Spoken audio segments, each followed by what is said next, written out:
today's short meditation, we'll be looking into 1 Kings chapter 8 verses 54 to 61.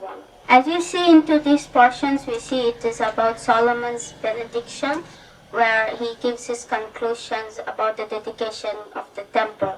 And before we see how he blesses the Lord, in the next chapters we see how God appears to Solomon. Especially in this portion where Solomon is giving his dedication to the Lord's temple, he talks a lot, but I would like to focus on especially one verse, which is verse 56.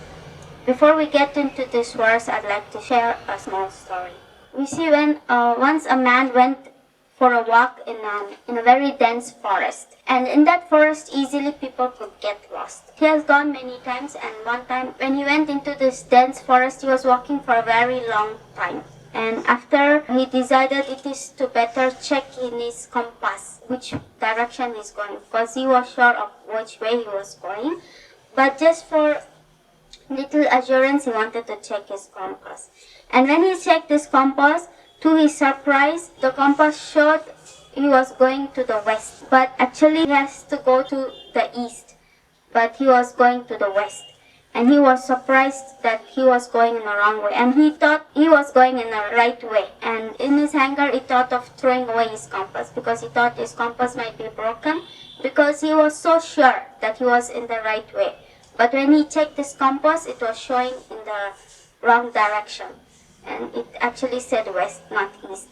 And with lot of disgust, he wanted to throw his compass, but before he threw, he kind of stopped and said, till now, his compass hasn't showed the wrong direction.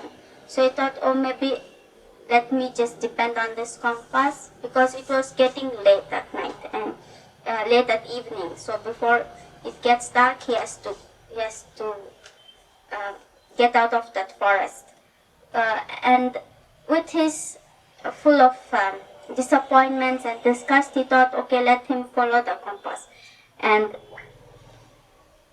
as he followed the compass, eventually he found his way out of the forest and he reached home safely.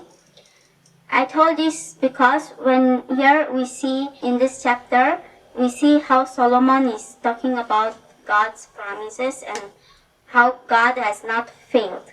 And especially in verse 56, he says, not one word has failed of all his good promises, which he spoke by Moses his servant. We can compare this story here to God.